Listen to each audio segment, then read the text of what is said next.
Welcome back for this episode of Something to Talk About with Stacy still on break. We have our special guest today is not my son Gabriel, but my brother Jeff. And Jeff is joining us today to talk about this teaching that Jesus gives us in Luke chapter 6. We've been looking at verses 27 to 38.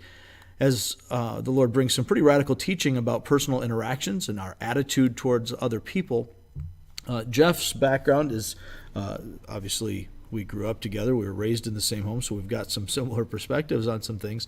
He also is an overseer in the church, has spent his adult life in a military setting, is retired U.S. Army veteran, and is raising two sons with his wife Jessica. So, Jeff, welcome. Thank you, Good to have you here. My first ever podcast. I've listened to many, but first time on this side of the mic. Yeah, so I think this is going to be enjoyable. You and I spend a lot of time talking about things in general and, sort of solving the world's problems. Yes, so always. This time we get to let other people in on it as well.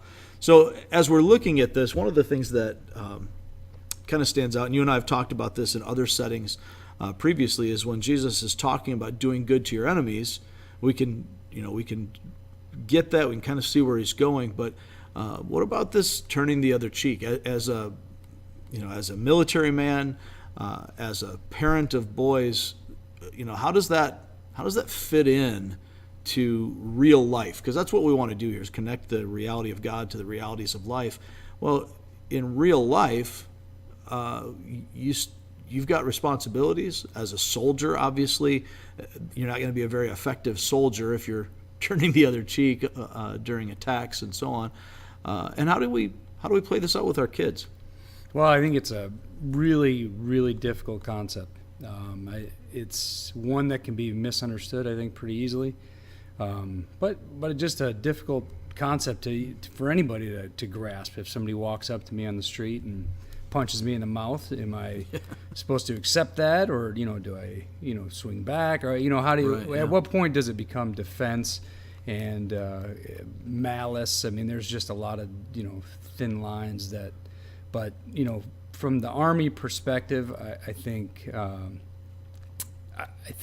probably more as the culture that we're raised in through basic training, through our young soldiering, it's kind of the opposite of that. And not to say that it's anti-gospel in the military, but I think we're brought up through that training session to anybody that opposes us, we must crush them. And there's a certain aspect of that in the military that that is true. Really. We're a strong military. We're a huge force in America, sure. and that's what keeps us safe. That's what keeps us free here, because that threat is there. But when you cross the line in your heart, I think is a big deal. There's times where you have to protect and you have to defend yourself, and then same as I raise boys, there are times on the playground you may have to defend yourself, but kind of like a John Wayne movie.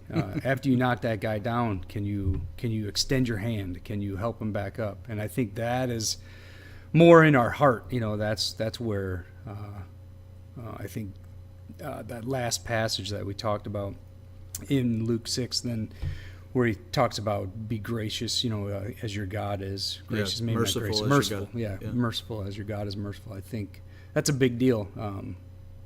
Your action may not necessarily reflect your heart at the time, and I think you can still show grace even through some dominance or whatever it may be.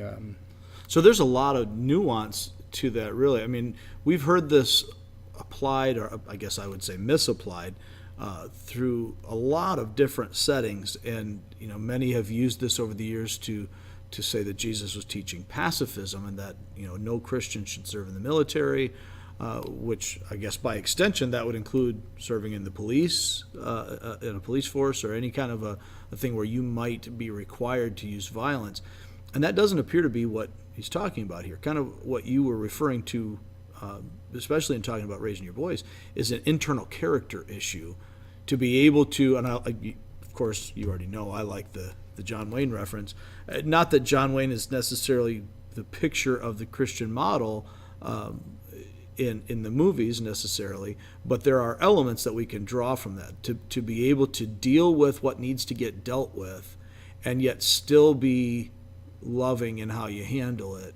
That's a pretty significant part of what Jesus is talking about here. Right. Yeah. I mean, we will be wronged in our lives. There will be. Oh yeah, that seems to be a theme for what Jesus is saying.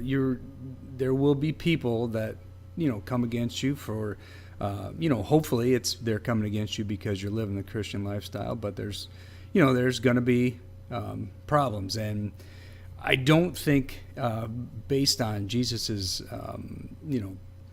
personality and what we can derive from him as we read the Bible, I don't think he ever asks us to be weak. When he talks about meek, I think there's a different perspective in that. I don't think he's ever asked us to have to deal with injustice time and time again, but I think he wants our hearts to be right as we defend ourselves, as we may have to,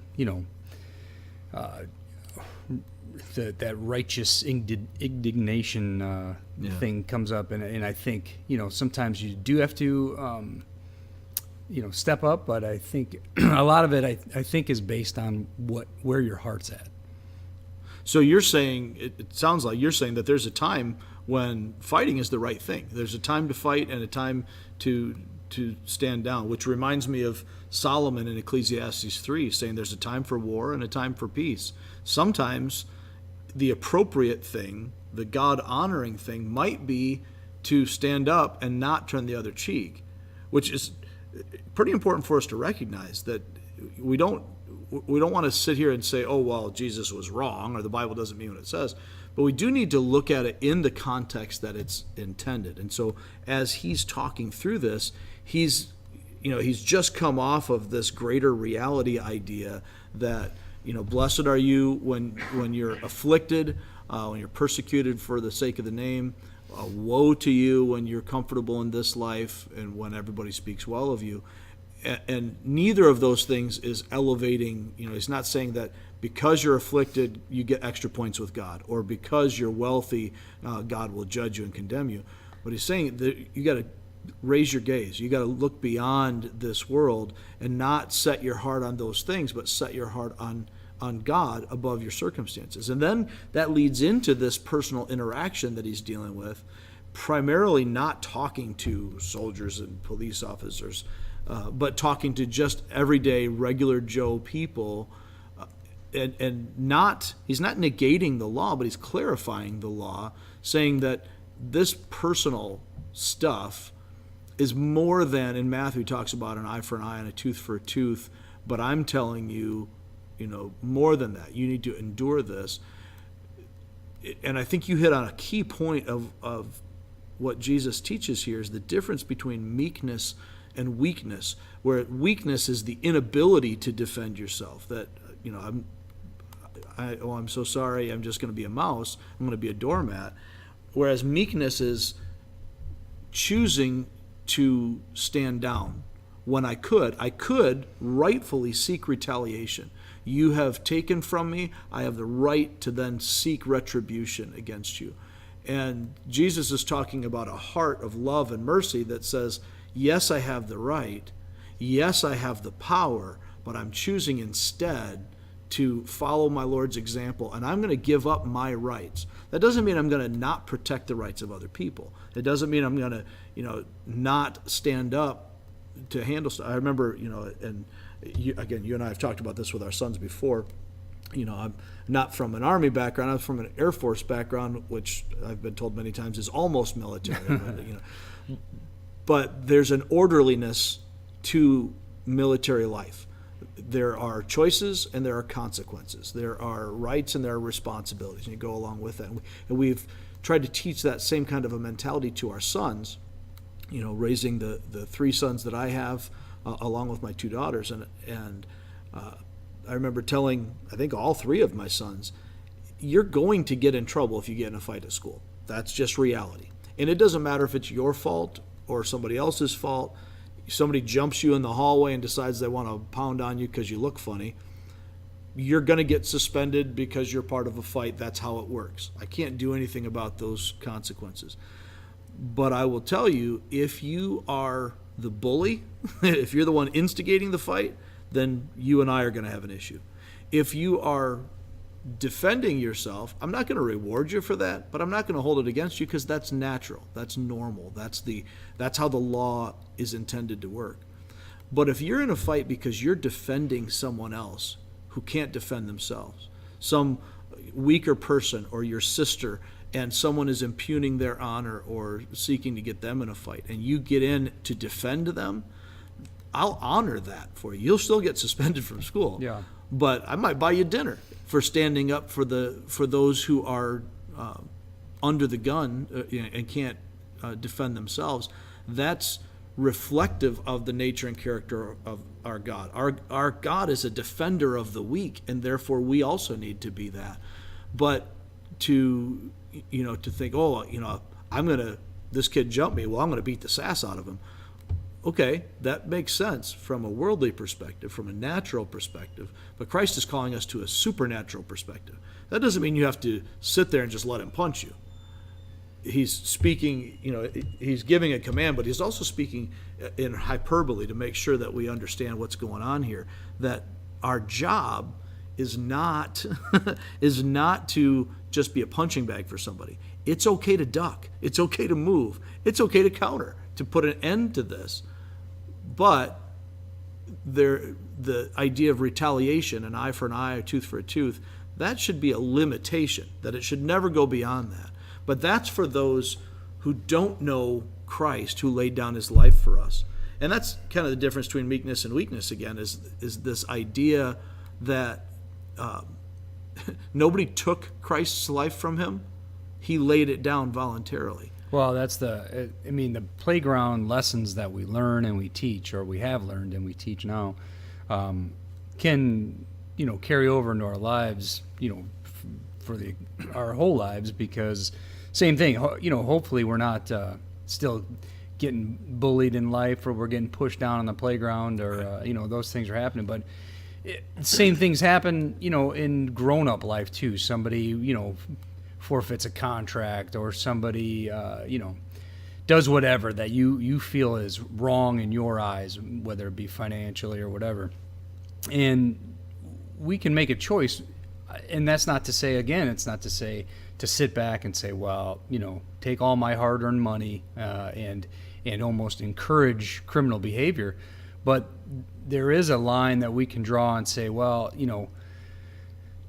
this guy wronged me, and now I am going to find everything within my means taking him to the cleaners. That's right. I'm gonna hurt this guy so bad his whole family's gonna feel it, and and you can do that. Right. Doesn't mean you should. And again, this passage is unnatural for us. It's for some reason our human nature wants retaliation, wants what we think is justice, even though there is certainly nothing just about God sending his son and sending Jesus to save us. And I think when he talks about it in the passage, then your reward will be great, and your children are the Most High, because he is kind to the ungrateful and wicked. That's us, the unkind. That's right. That's not some bad guys that we think, I wonder who he's talking about there. No, he's talking about you and I, the wicked and ungrateful. And so we, that unnatural feeling that says, man, this guy really has wronged me, and I'm gonna, hate him forever, and I'm gonna hate his family, and we're all gonna, that's the opposite of what Christ has shown us. And the hero in this story is the one who dies, and it's a little bit kind of an upside down right. world. It's a little bit upside down from what we see in the movies and all that stuff. So it does become that unnatural feeling, but certainly worth following the Scripture. And it goes against the natural order. There's the idea that might makes right. And there's also the idea that right makes might. And we look at justice from from the idea of restraining evil, of paying that back as a deterrent for others, and there's all of those things apply. All of those things are valid, and in many instances within parameters ordained of God. I mean, including capital punishment. God's the one that instituted capital punishment in Genesis 6:9. So his point was, life is precious. Therefore, if you take it, you're going to forfeit yours, because only I can give and take life. So it's not as as soft and what do I want to say, touchy-feely as we sometimes kind of make it. And if we teach children that they just absorb all that the world is giving them, then it's pretty tough for them to ever get to a place where they can voluntarily lay their life down, because we create weakness rather than meekness. If we teach them to stand up and defend what needs to be defended, then they can, as they grow, as they get older, and as they understand the scriptures, they can learn to discern when does might need to be applied to enforce the right, to protect people from evildoers, to restrain that. You mentioned, encouraging that, and we were reading John Calvin's commentary on this passage. This almost 500 years old commentary, and it said the same thing, that this is not intended for us to whet the appetite of those who are bent toward evil. If we're just going to ignore evil, then we're encouraging evil. And that's not a loving thing to do to those who are victims of that evil, but it's also not a loving thing to do to the person who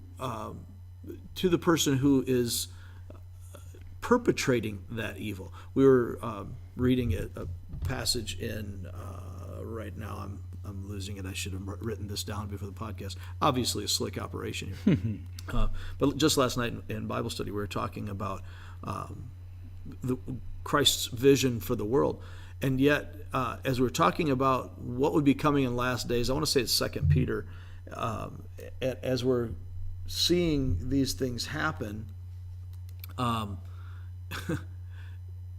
Jesus also said, or Peter also says, stay away from those people, have nothing to do with them. So there is a time when the loving thing is to cut somebody off, because if you don't, they don't ever see the wickedness of their ways. So if we want somebody to actually find grace in Christ, they need to understand that there is a law consequence to their wicked choices.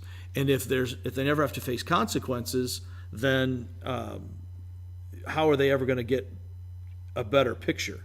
Right.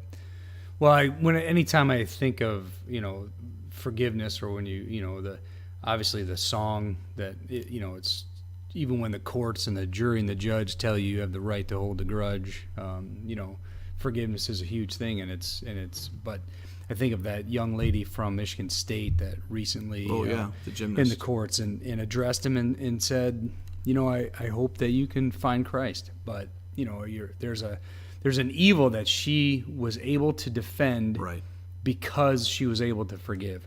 And I've experienced other people in life who have been through some horrible, tragic things. A lady that had her daughter murdered and could not forgive, and has since then, 20-some years later, or whatever it was, maybe more, is bitter and angry and suffering because she just can't find forgiveness, and it's difficult to do, but that's where peace comes, when you can actually that school shooting that was in Indiana, down kind of it was the Amish country, I think, somewhere, and the guy shot up the school, and they came out with a message of forgiveness and right, and how they were moving forward, and it's just such a powerful thing, and we don't get it until we actually do forgive someone for wronging us. But there is a lot of power in it, as opposed to what happens to your heart, what happens to your life as you cannot get over that grudge, when you cannot forgive. That really is detrimental to our insides. Absolutely. It's been said that unforgiveness is like drinking poison and expecting the other person to die. that it does that, has that effect inside of us. And so as we wrap this up, all of this kind of makes it clear. Jesus isn't saying that the abused spouse needs to stick around and continue to let that abuse happen. That's not the point. But seeking retaliation is going back to a natural thing rather than a supernatural thing. So there's a difference between getting out of that situation and seeking retaliation. We don't allow evil to be perpetrated against our children. And the natural thing there is, to rise up and, I'm going to destroy this, that's not what Jesus is talking about. But what he is saying is you stand. Well, he's not saying this here. He says this elsewhere, and we see it throughout the Old Testament in particular, in the character and nature of God. We stand to defend the defenseless. We stand to make sure that right is carried out. But we don't stand to claim our own rights. That's not what he modeled for us. And he voluntarily laid his life down for us because God is merciful, as you read, to the wicked and the ungrateful. And I can't look at somebody else and say they deserve whatever while I'm accepting the grace of God that was extended to me through Jesus Christ, because what I deserve is hell and eternal destruction. Our grandfather used to always say that deserve's got nothing to do with it. What we deserve, every one of us deserves hell. So if we're going to receive and accept the grace of God in Christ as he forgives the unforgivable in us, then the only way for us to do that is to reflect that same grace to others by being merciful and forgiving the unforgivable in other people. So I want to thank everybody out there for joining us and for being a part of this podcast. Jeff, thank you for being a part of this, and I've enjoyed our discussion time together. Thank you. Maybe we'll do it again sometime. Okay, sounds good.